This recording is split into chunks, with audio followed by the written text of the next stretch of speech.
Welcome to the Parenting with Impact podcast with your hosts Elaine Taylor-Klaus and Diane Dempster, co-creators of ImpactParents.com, an online community, award-winning blog, and service organization helping parents all over the world to raise complex kids become capable, independent adults.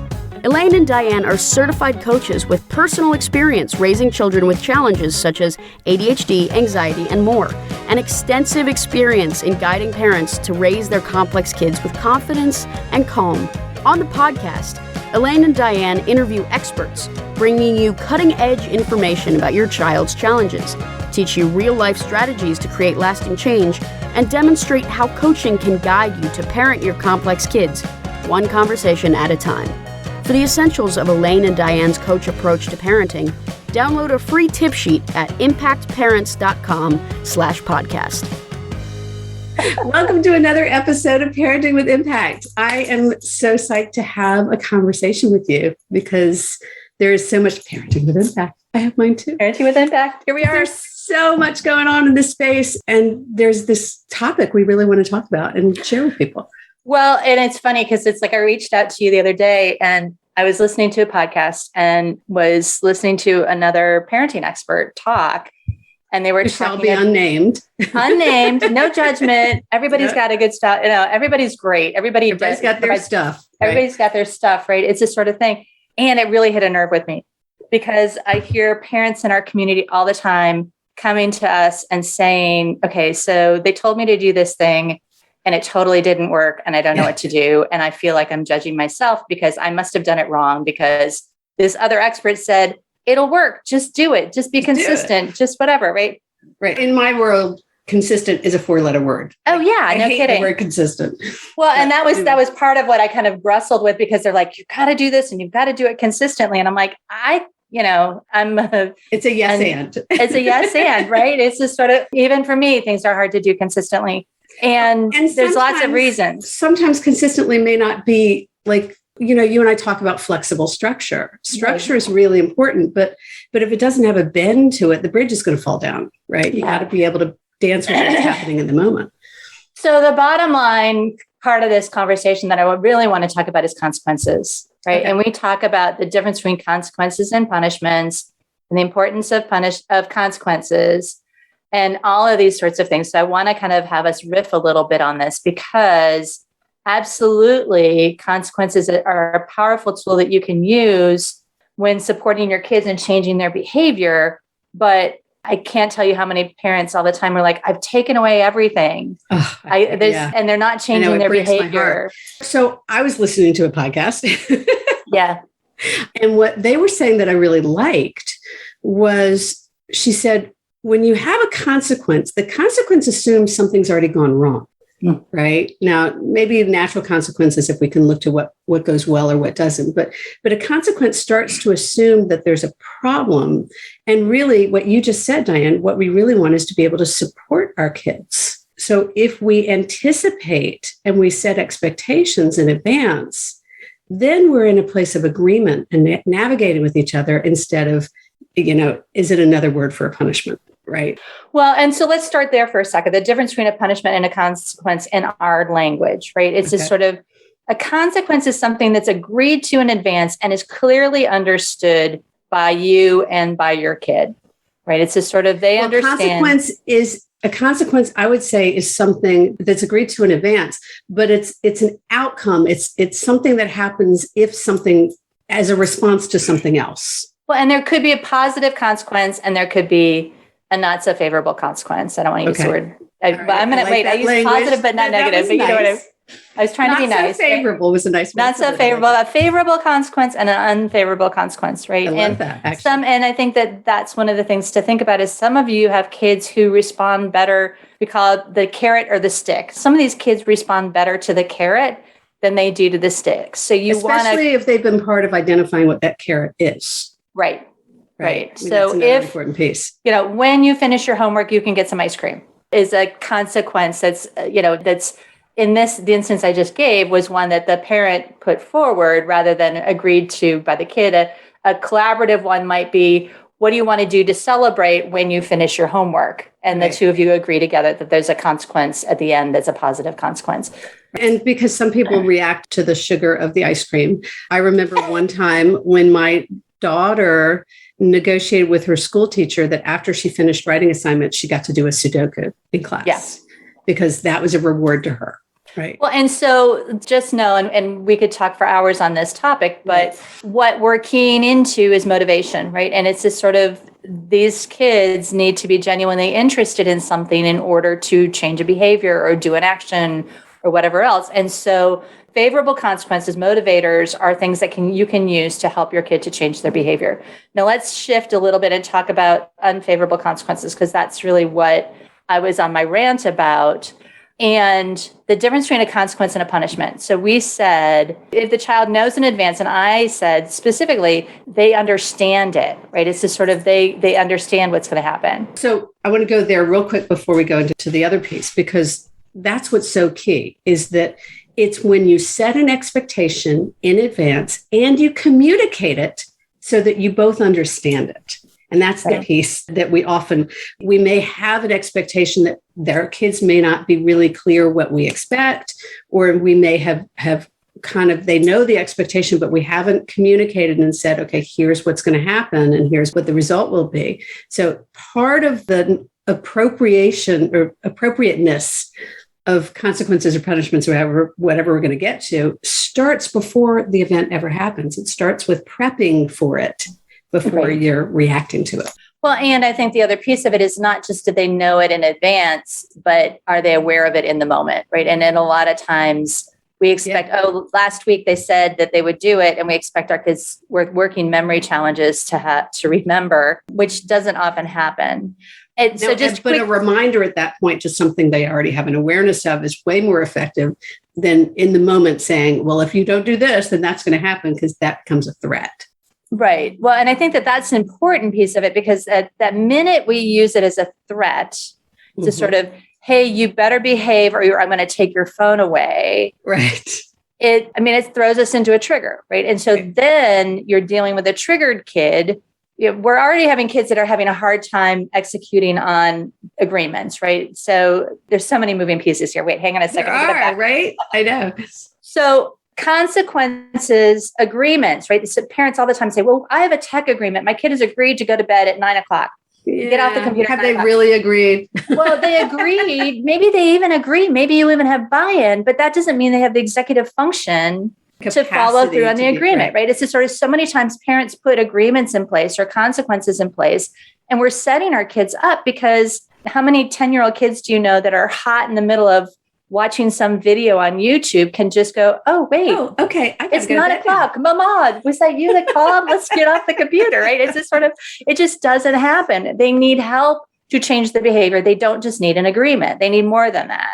And we'll do another conversation about agreements, because that you touched on buy-in, and it's like, that's a whole other deep well of information. Well, so that's the thing. So yes to consequences, but agreed to well in advance, bought into, right? So you've got to make sure that it's not just, hey, me threatening you and the kid not, being like, well, that's not fair. And they need help to follow through with the consequences. And I think that that's the piece that we tend to miss on, is just saying, yeah, I'll do this, Mom, is not enough. Right. Yeah. Well, and so then we move into what I was alluding to earlier, which is the consequence really a consequence, or is it a punishment in disguise? Well, so talk about a punishment. Okay. So a punishment means you should learn your lesson from this. You did wrong. You need to know you did wrong, and you have to pay a penalty for it in some way, right? We punish people in the grown-up world by putting them in jail or fining them money. It is you did wrong. You have to pay recompense for it. Yeah. And the other thing I've heard, the other thing I've heard you say is that a lot of times we dole out punishments in the heat of the moment. So they're surprises to our kids. It's this sort of, I got a client the other day, two boys, they were having a hard time keeping their hands to themselves. And Mom kept trying very calmly to get them separated and talk to them nicely. And she said, if you don't leave your brother alone, I'm taking your phone away for the week. Right. I was like, whoa, wait a second. Where did that come from? Where did that come from? Right? It's sort of so thing. That's a punishment. Now, here's how it could be a consequence, because it's a great example. If you've had the conversation in advance about how important it is to keep your hands to yourself, maybe morning time before school is a rough time when everybody's agitated. So maybe sitting in different spaces, whatever your arrangements are, you've set the expectation, you're going to keep your hands to yourself and not bother your brother. And if you do, here's the reward you're going to get for it. And if you don't, you'll get X number of reminders, whatever your negotiation is. Wait, say that again. Here's how I'm going to help you make sure you can do it. I'll be there. I'll give you a few reminders. We can talk about strategies to help you manage it. And if I have to stop you, then let's talk about what do you think would be a fair consequence? Well, and that's a great thing. It's like involving your kid in what the consequence could be is an important piece of it. And usually they're much more punitive than we are. Yeah, that's very true. Harder on themselves than we are. So if you involve them, then you can say, then if the agreement is you're going to lose your phone for the day, which might be more reasonable than the week for, an infraction. Well, I'll get to that in a minute. That was one thing that this person said that I really liked, but keep going. Well, but so if the agreement is you're going to lose the phone, then when you're giving the reminder, it's like, reminder, I know you want to keep your phone this afternoon, and I really want to help you be successful in that. What do you need to do to keep your hands off your brother? Is very different from keep your hands off your brother, or you're losing your phone, right? That's a threat. Just that subtle language. Yeah. Staying out of that threat. And I think the other piece again, so we said punishments were surprises, but then you said something about sending a message. And what I want to talk about is the fact that with consequences or punishments, there's two parts of it that we secretly want, right? One of it is that we want to send a message and say, well, what you did was wrong and not okay. And the other piece of it is changing our kids' behavior.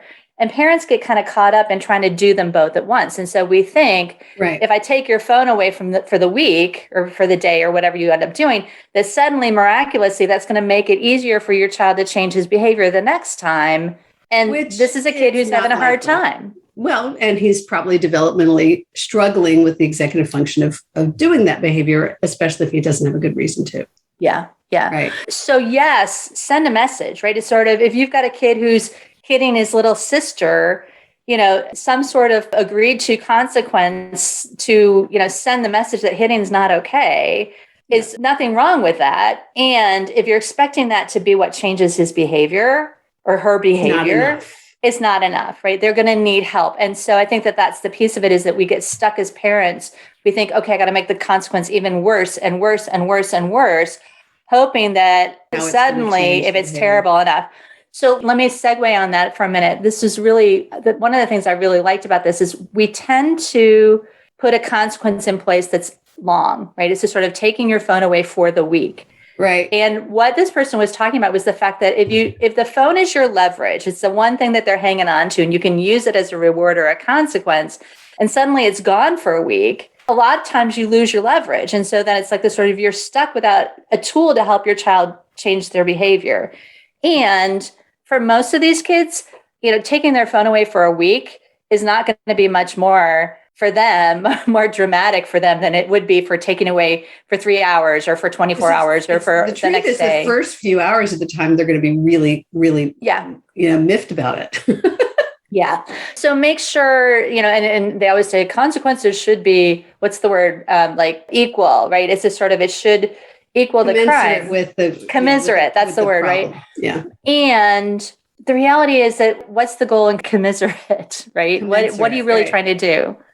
Well, what you're trying to do is make a clear connection in a kid's brain as to how important this problem is, how great, how big a problem is this, is what we mean by commensurate. So if I find weed or vaping in a teenage kid's room, the consequence for that is going to be much more severe, or the impact of that is going to be greater than if he's, sneaking candy from the Halloween bag or something. You really want to make sure it matches the problem.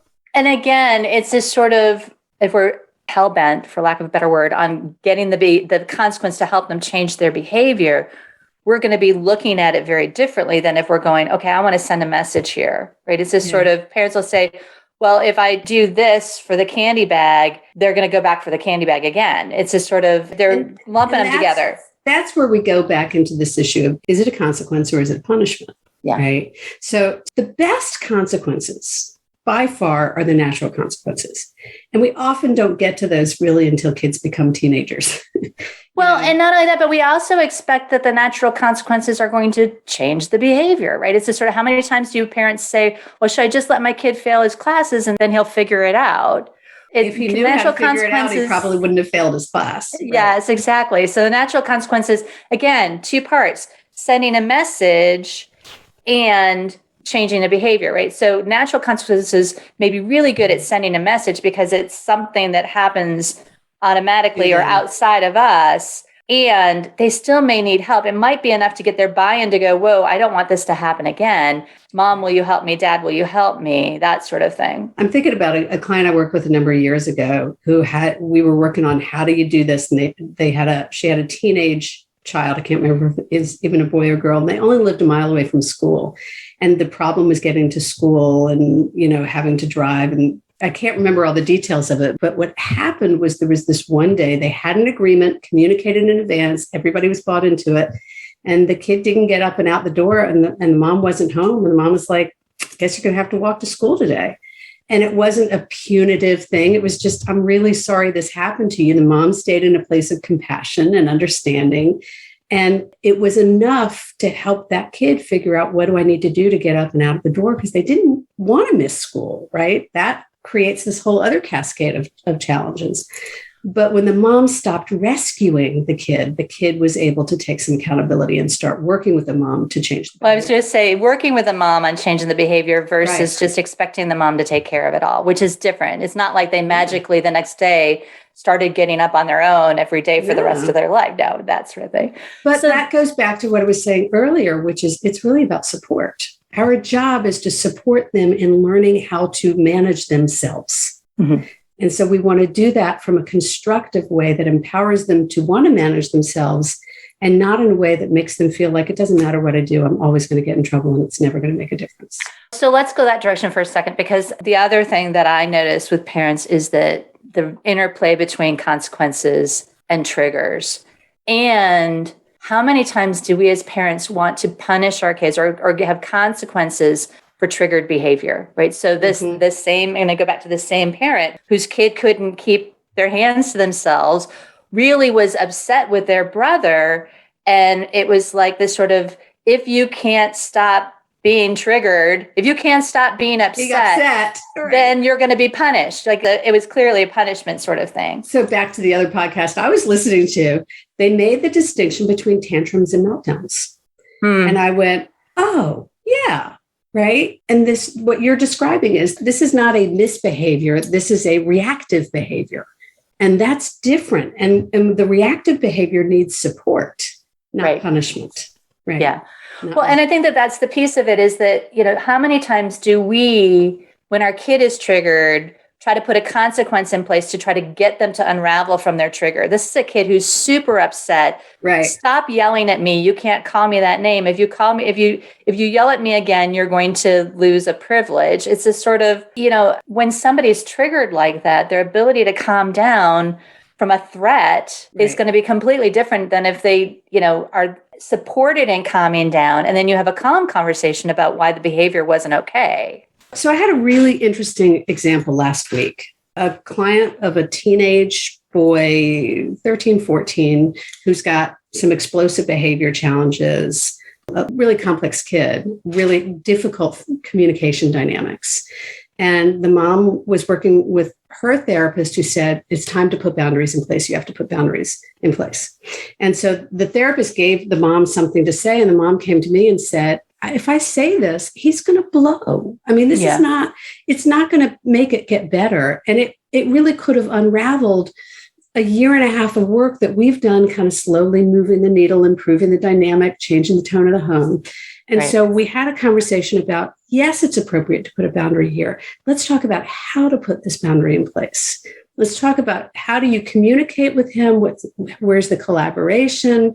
What are the expectations? What are the consequences? And let him be part of it so that he has a sense of control or agency in it, instead of just throwing the solution at him and here's the consequence, where it gives them this feeling of being out of control. Our kids, particularly if your kids have executive function challenges, we feel out of control.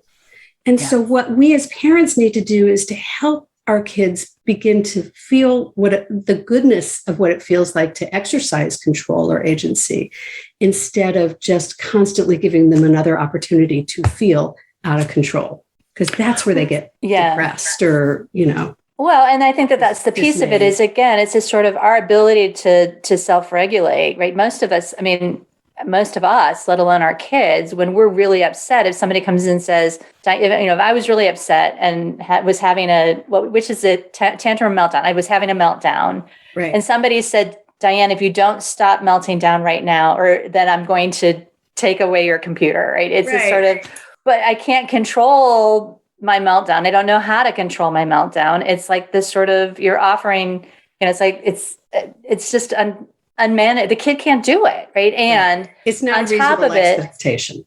Right. It's not a realistic expectation. And on top of it, so many times we as parents are doing it when we're triggered, right? So it's not, we're not even doing it. It's like, we're yelling at them that they have to stop yelling at us, or they're going to get in trouble. And it's like, no. It doesn't. Well, and then that's when there's no way it's anything but punitive, right? Yeah. It's if you are reactively saying, I'm going to take everything out of your room. And I remember somebody coming to me and saying, there's nothing left in this kid's room but a bed.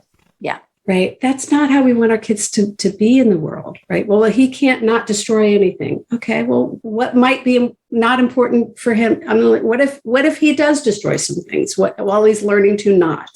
How do you give him other things to do when he's upset? I mean, I have this picture in my mind of one of the PowerPoint slides we had, with it's like the kid ripping the book because he's so frustrated. He's ripping the paper, right? It's just sort of, get a 50-cent notebook and let him go to it, have that be his go-to when he's frustrated, Breaking down the recycling was one of my big ones, because, you got to break down those boxes, and sometimes there might have been a baseball bat involved and, safely supervised. But okay, so we need to start wrapping the conversation. What have we not hit that you want to make sure we talk about? No, well, we've hit kind of the differences between consequences and punishments. We talked about the difference between sending a message and helping your child to change their behavior. Sometimes you want to do one, but don't expect the consequence to just magically change your kid's behavior. They need help to change their behavior. We talked about giving consequences for triggered behavior, and, the fact that that's probably not going to go the direction that you want them to go, because they're going to then feel like they don't have any control over the thing you're asking them to control. And it's going to probably throw them even more over the deep end, which is what often happens. Right. And we talked about not giving consequences in the heat of the moment when you're upset. Right. Well, and I was just going, I was looking it up. I knew there was a section in the book. There's a section of the book that says, say no to punishment disguised as consequences. And we didn't really go into that in length, but I would encourage people, if you want to find out more about this and how this all ties in, there's a whole chapter and section in the Essential Guide that can be really useful for you. Oh, yeah, no. So so you asked what we didn't talk about. Got to watch our time. Yeah.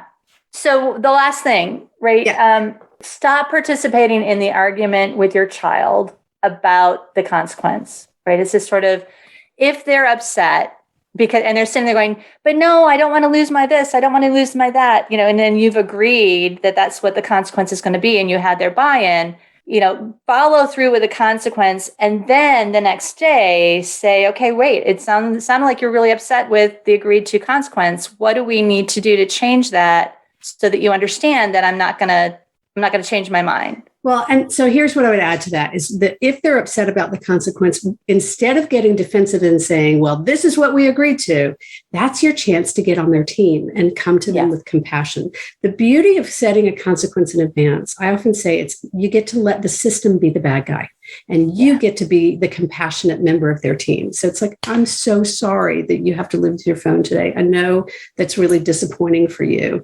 And I know you can do it better tomorrow, and I'm going to work with you to help you be successful. It's a whole different approach from, standing there with your hands on your hips saying, well, if you had only done what you said you were going to do, you'd have your phone, right? One comes out as being on the same team and building relationship and really helping them learn accountability. And one just gives them an opportunity to make you the bad guy. Yeah, cool. Lots of good stuff. Thanks for the call. fun conversation, Di. Talk to you soon. Yeah. Thanks for being here, everybody. Thanks for what you're doing. You make a difference. You've been listening to the Parenting with Impact podcast with Elaine and Diane. For more information on the Impact Parents community or to join Sanity School for Parents, please visit impactparents.com. If you like what you've heard, please share this podcast with friends who need similar guidance and subscribe wherever you listen to podcasts.